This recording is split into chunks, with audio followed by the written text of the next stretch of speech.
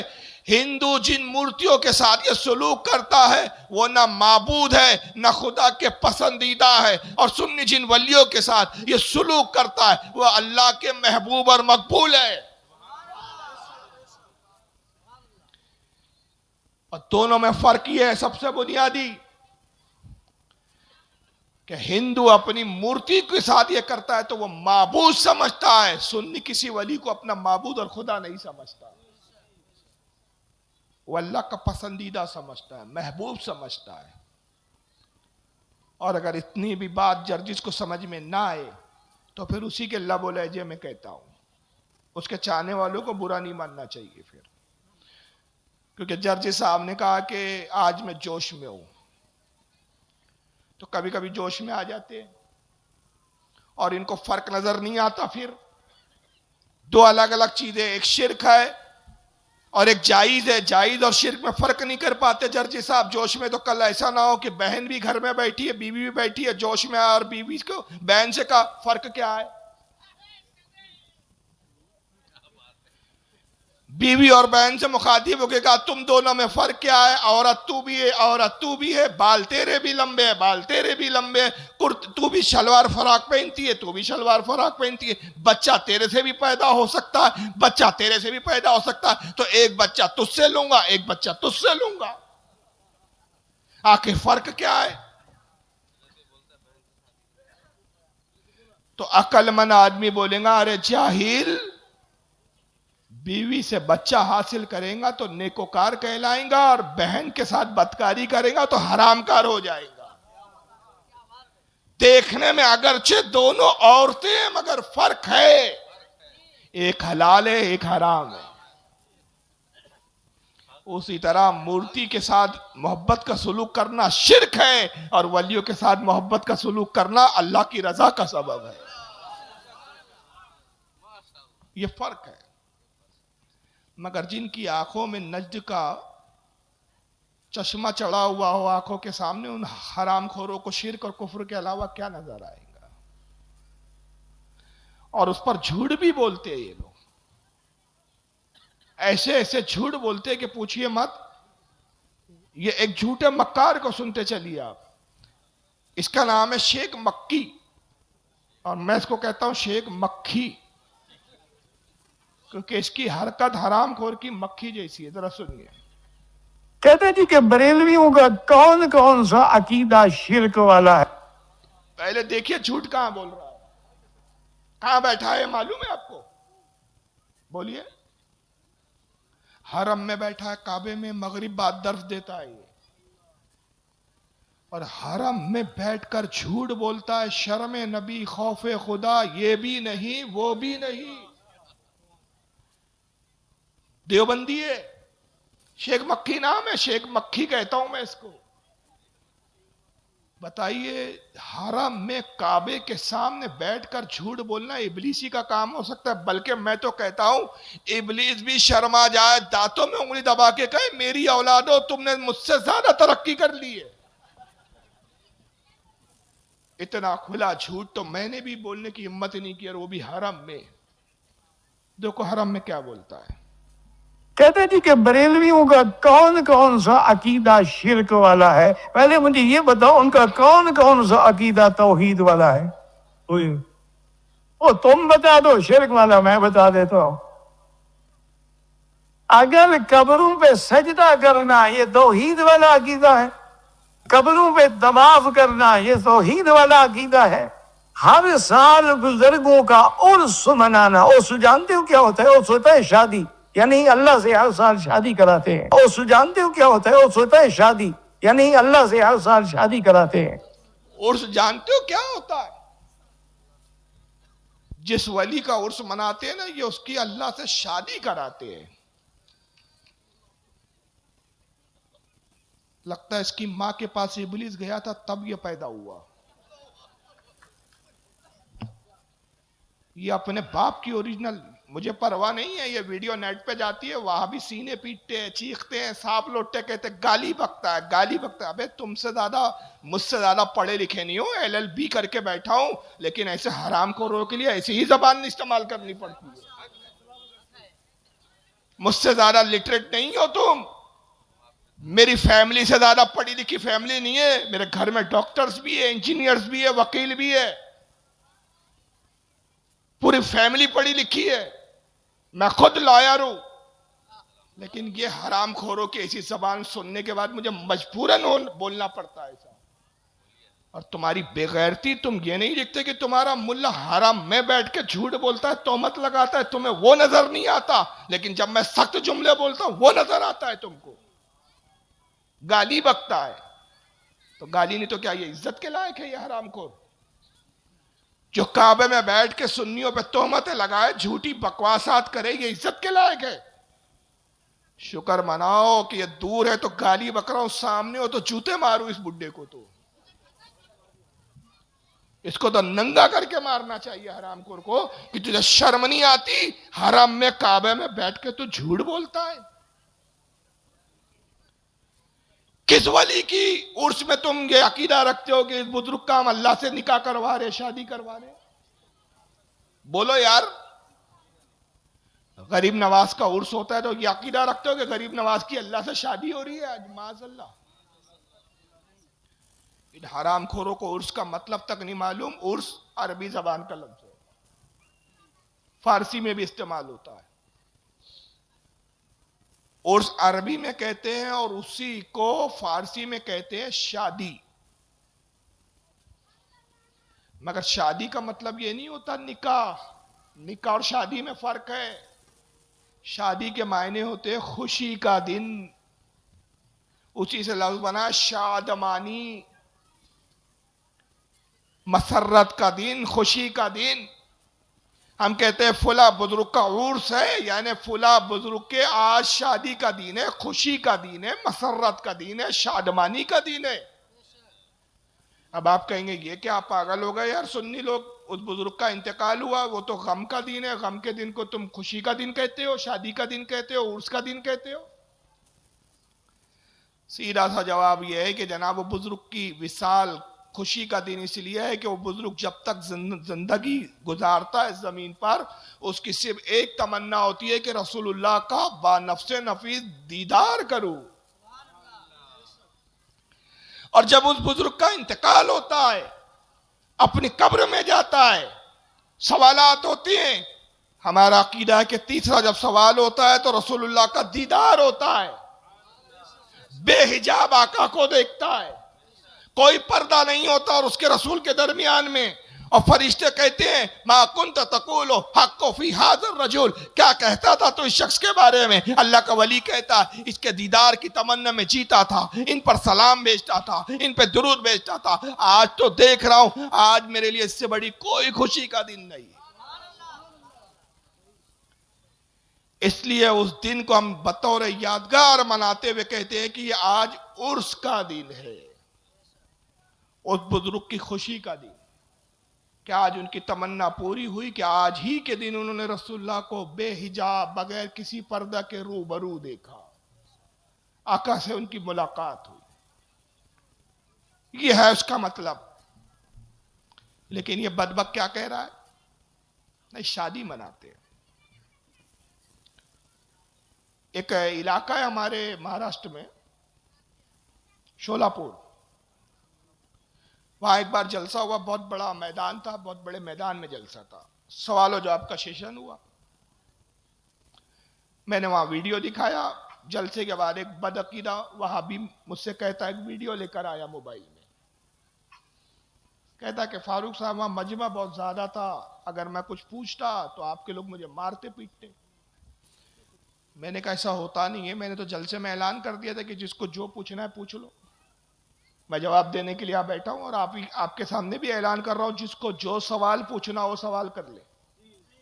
تقریر ختم ہوں گی، آدھے گھنٹہ میں آپ کو دوں گا، آدھے گھنٹے میں آپ کو جو پوچھنا ہے وہ پوچھ لیجئے۔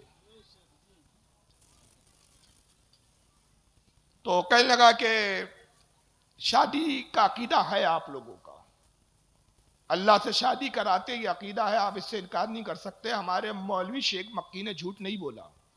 میں نے کہا دلیل؟ کہا یہ سنیے، اس نے نکالا موبائل، اس میں قوالی سنا رہا ہے، ایک قوال پڑھ رہا ہے، آج خواجہ دولہا بنا آج ہی کی رات ہے۔ وہ ہے کوئی قوالی؟ میں تو سنتا نہیں ہوں قوالی۔ آج خواجہ دولہا بنا آج ہی کی رات ہے، کہا دیکھیے خواجہ دولہا بنا مطلب شادی تو ہو رہی ہے نا۔ ارے میں نے کہا دولہا کے بھی معنی ہوتے خوشی کا دن، وہ شخص جس کا خوشی کا دن ہو، اور اگر دولہا سے مراد تم یہ لے رہے ہو کہ یہ دولہا بنا تو معاذ اللہ نعوذ باللہ استغفر اللہ اللہ سے نکاح ہو رہا ہے اس کا، تو پھر مجھے اس کا جواب دو کہ حدیث پاک میں ہے، صحیح مسلم کے اندر، صحیح مشکات کے اندر، یہ حدیث ہے مشکات شریف کے اندر، کہ آقا فرماتے ہیں کہ جب مردہ قبر میں رکھ دیا جاتا ہے تین سوال ہوتے ہیں، مومن ہوتا ہے، مومن سے بھی سوال ہوتے ہیں، کافر سے بھی ہوتے ہیں۔ جب کافر سے پوچھا جاتا ہے، بے ایمان سے پوچھا جاتا ہے کہ تیرا رب کون ہے، من ربوں کا، وہ کہتا ہے لا ادری، میں نہیں جانتا، ما دینوں کا، تیرا دین کیا ہے، وہ کہتا ہے لا ادری، مجھے نہیں معلوم۔ جب تیسرا سوال ہوتا ہے رسول اللہ کے بارے میں کیا کہتا تھا، وہ کہتا ہے لا ادری، میں نہیں جانتا یہ کون ہے۔ فرشتے کہتے ہیں کہ تجھ پر افسوس کہ تو دنیا میں رہا، نہ خدا کو جانا، نہ دین کو جانا، نہ رسول کو جانا، جہنم کی کھڑکی کھولی جاتی ہے، جہنم کی ہوائیں آنا شروع ہو جاتی، عذاب مسلط ہو جاتا ہے۔ یہ حدیث ہے؟ بولے ہے۔ میں نے کہا وہی حدیث آگے بڑھتی، آقا کہتے ہیں جب مومن قبر میں جاتا ہے فرشتے پوچھتے ہیں من ربوں کا، تیرا رب کون؟ مومن جواب دیتا ہے ربی اللہ، میرا رب اللہ ہے۔ وہاں دینوں کا، تیرا دین کیا ہے؟ دین الاسلام، میرا دین اسلام ہے۔ ما کنت رجل الحق فی ھذا الرجل، ما کنت تقول حق فی ھذا الرجل۔ کیا کہتا تھا دنیا میں شخص کے بارے میں؟ کہتا ہے ہوا محمد رسول اللہ صلی اللہ علیہ وسلم، یہ محمد صلی اللہ علیہ وسلم ہے، ہوا سیدی، یہ میرے آقا ہے، ھذا سیدی، یہ میرے آقا ہے، یہ میرے سردار ہے۔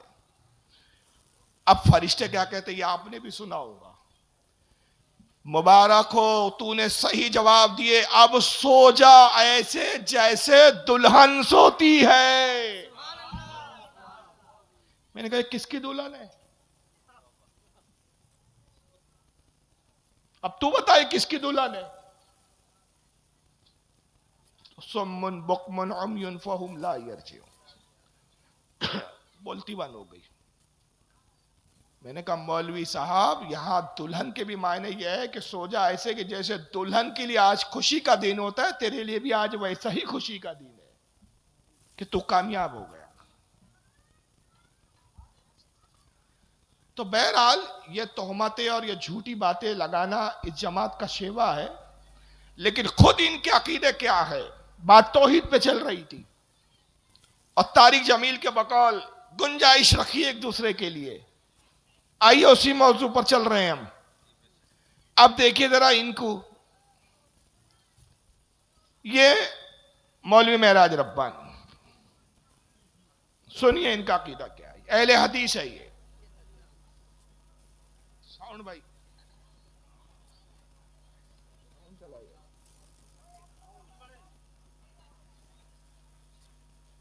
بھائی لیپ ٹاپ کا ساؤنڈ.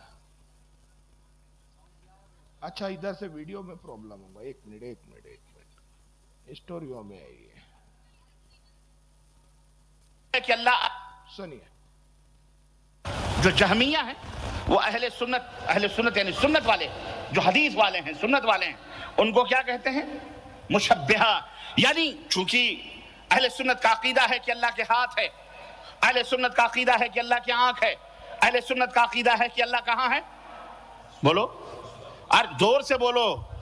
اللہ عرش پر ہے. اہل سنت کا عقیدہ ہے کہ اللہ عرش سمائے دنیا سے نزول فرماتا ہے آخری راتوں میں، اللہ تعالیٰ چلتا ہے. اہل سنت کا عقیدہ ہے کہ اللہ ہنستا ہے. اہل سنت کا عقیدہ ہے کہ اللہ دیکھتا ہے. اہل سنت کا عقیدہ ہے کہ اللہ غضب بھی فرماتا ہے، اللہ غصہ بھی ہوتا ہے. یہ اہل سنت کا عقیدہ ہے کہ اللہ کے پنڈلی ہے. اہل سنت کا عقیدہ ہے کہ اللہ تعالیٰ قیامت کے دن اپنی پنڈلی کو کھولے گا، کہ اللہ تعالیٰ قیامت کے دن اپنی پنڈلی کو کھولے گا. یہ عقیدہ ہے اہل سنت والجماعت کا. یہ عقیدہ ہے اہل سنت و جماعت کا.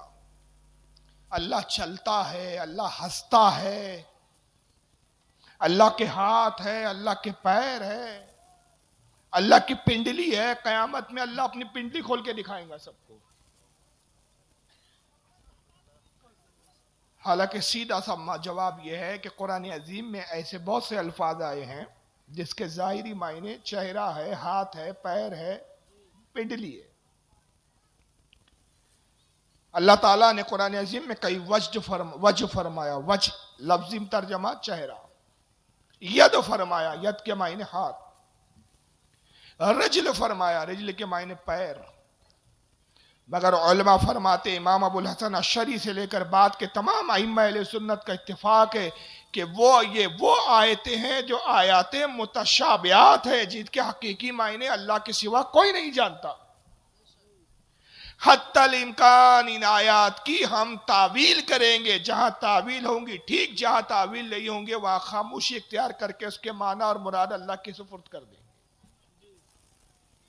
اور تعویل جہاں تک ہو تو یہ تعویل کی جائیں گی کہ ید سے مراد اس کی طاقت ہے،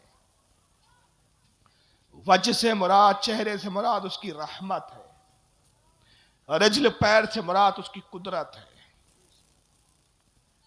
لیکن یہ مولوی صاحب کہتے ہیں کہ نہیں، اللہ تعالیٰ کے یہ سب کچھ ہے، ہاتھ، پیر، پاؤں، پنڈلی سب ہے. دوسری جگہ یہی مولوی معراج ربانی کیا کہتے ہیں ذرا سنیے.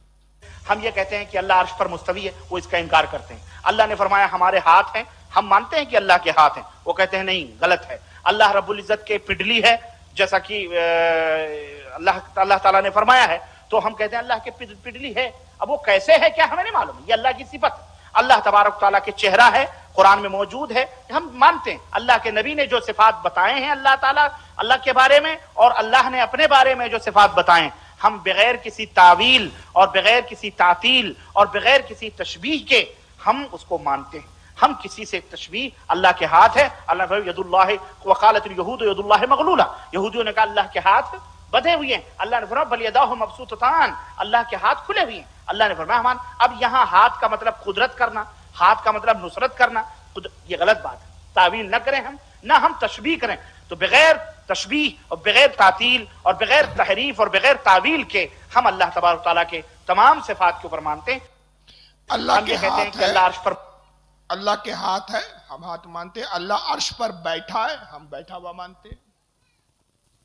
اللہ کی پنڈلی ہے، ہم پنڈلی مانتے ہیں. ہم تعویل نہیں کرتے، تعطیل نہیں کرتے، ہم کوئی تشبیہ نہیں دیتے. بلا تشبیہ عین ویسا ہی مانتے ہیں. ہم کہتے ہیں کہ یہاں تعویل کی جائیں گی، اور جہاں تعویل کی گنجائش نہ ہو، چونکہ متشابہات ہے،